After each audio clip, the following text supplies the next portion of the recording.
Damn it, Rob, that is not wood. We are making a chair, and that's a piece of plastic pipe.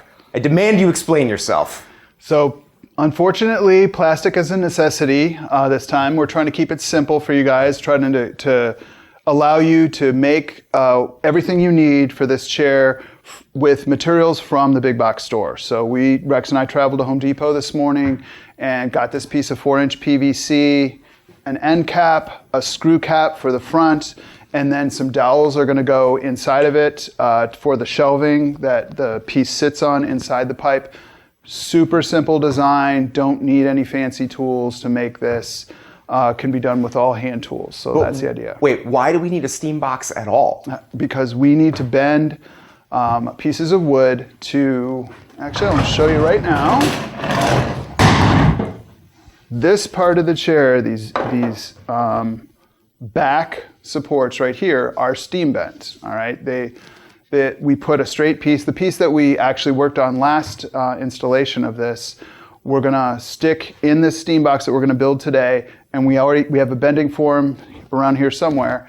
We're gonna steam it for the appropriate amount of time, we'll figure out what that is, and then we're gonna throw it in this, it's gonna get nice and soft and bendy and warm, and we're gonna throw it in this bending jig, and bend it and clamp it and then let it dry for 3 days, and it'll hold this shape right here indefinitely.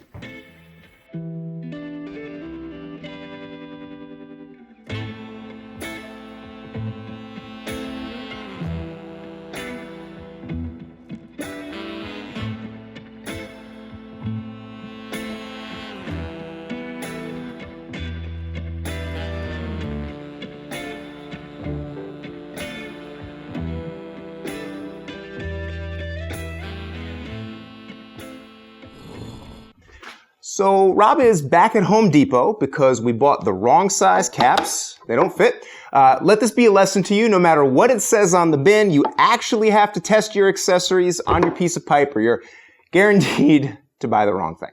Oh, and why do I still have these caps here? Shouldn't Rob return these and get our money back? He should, but I didn't think to give them to him. Now, anytime you're steaming parts in any kind of steam box, the steam's going to condense and it's going to form a puddle or a stream of water in the bottom of the pipe. We're going to have this canted up a little bit so it runs out the bottom. But either way, you can't just have your parts laying in that puddle of water. That's bad for them. When you're steaming, it's more to do with the heat than the water. So you need to keep your parts up out of that stuff. The easy way to do that is to just put dowel in between. So, a piece of dowel like this, not quite on center, a little bit up, that suspends your parts in the steam and lets the water flow. And before he left, Rob and I knocked together this super redneck little jig here, which slips over the pipe just like that. And it's got 3/8 inch holes on either side, and it's going to let me drill those holes parallel in 3 or 4 locations down the pipe. I want my first dowel hole to go right here. I'm like 8 inches from the end. That seems good. This isn't super precise. I'm going to use the front of my jig kind of like a ruler, and I'm going to mark on the PVC. That's just going to let me know if my jig moves while I'm drilling. Hole number 1. That was easy. Hole number 2.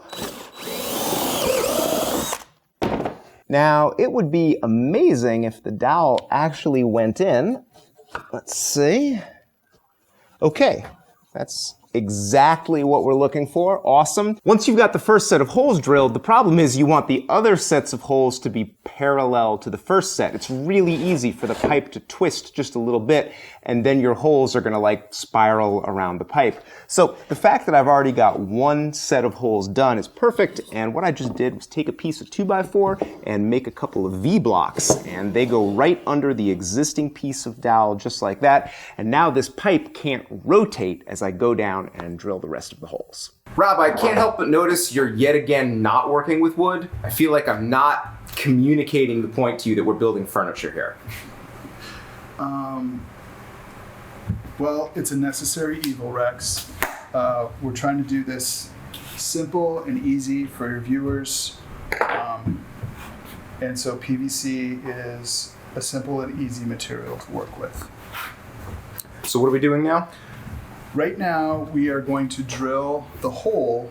This fitting right here, it holds the hose for the steam generator. So this part right here is the external part. And we're going to drill a hole and we're going to insert this through the PVC, and we're going to put this nut on the other end and tighten it so that it stays in the steam box even when it's hot. All right, so we're step drilling this hole because the bit's going to be a lot less likely to grab if we do a small hole first and then we do the big hole, because the big hole is just shy of being half an inch. It's one size down from that.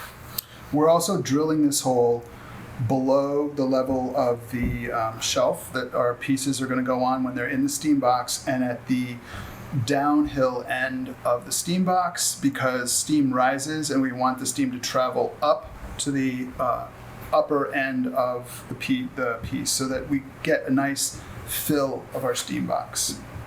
So I'm just putting some screws, instead of using cement to attach the caps on either end of the pipe, we're going to use screws instead because it's easier and less toxic.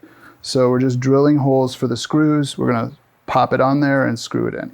And then we're going to run in these screws, and that's going to keep those caps on, and it'll even let a little bit of steam escape. So now we've used our original drilling jig to hold up one end. That's going to give it some tilt, so as the water condenses, it comes down over to this end here. And now we need a hole for that water to come out of, and I'm going to drill that right now.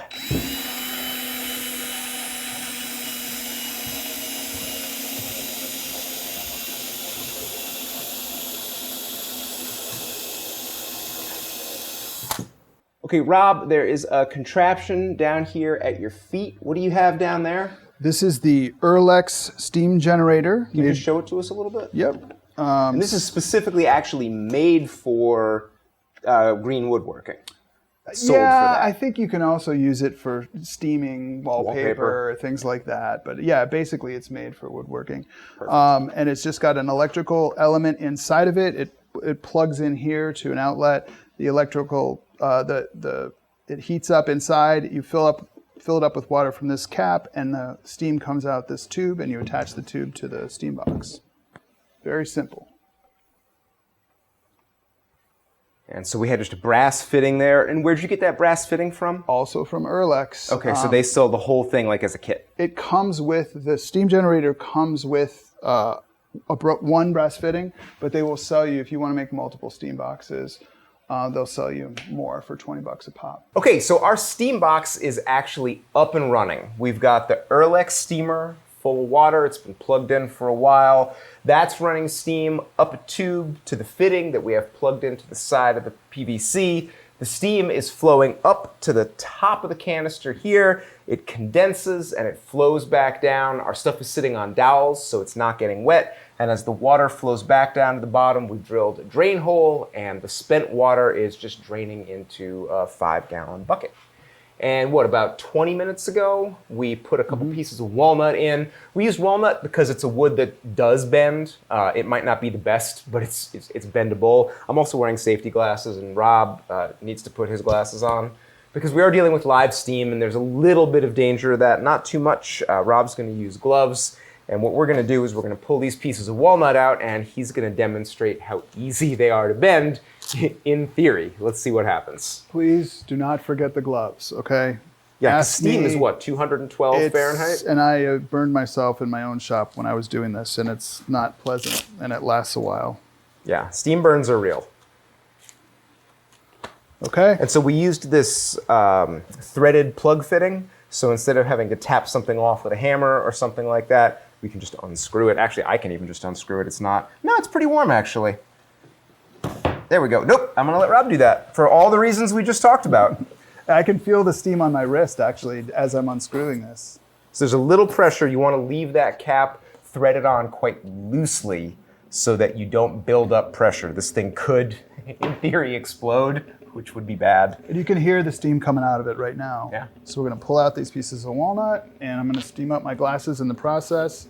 And look at how easy that bends, and I bet you we can get it almost... Here, Rob, can you hold that up a little more? All the way around. without it breaking. Like if you did this when it was dry, it would certainly crack at this point. But you can see, basically we can do a complete 180 with that.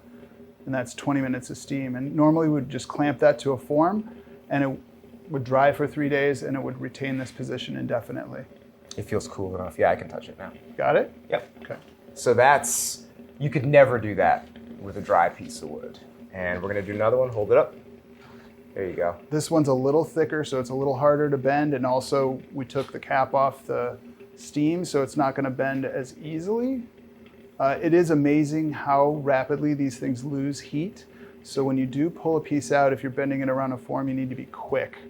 This is one very time-sensitive operation in woodworking, and I'm not going to take it past there because I think it's going to break, but you can see that that's a pretty decent bend. And I love the really like slow, even pressure that I saw you using there. And that's amazing. You could never do that with a kiln-dried piece of wood if you didn't steam it first. That's an incredible bend that you got in that, even for this relatively thin wood. And you can see this is springing back a little bit already. You'd put this in a form. If this dried in a form, it would retain this shape more or less permanently.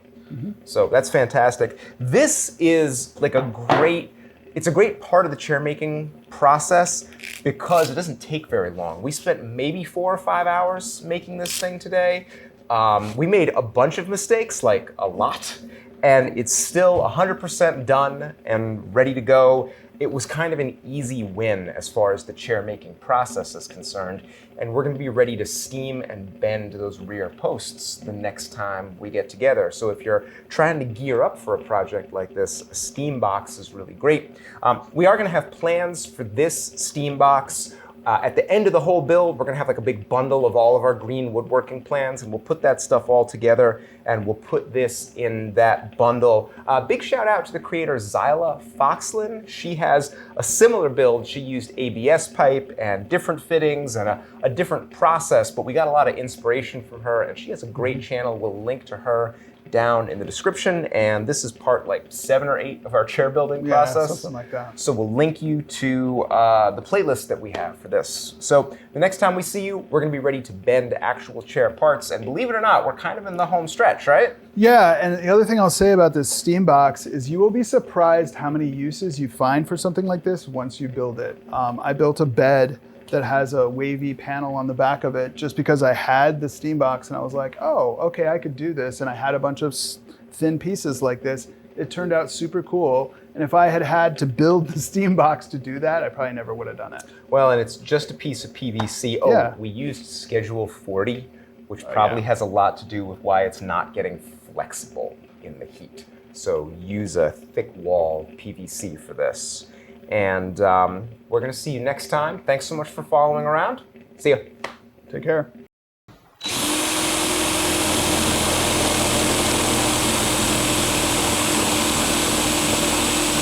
Hey, Rob. The drill's in reverse. There it is.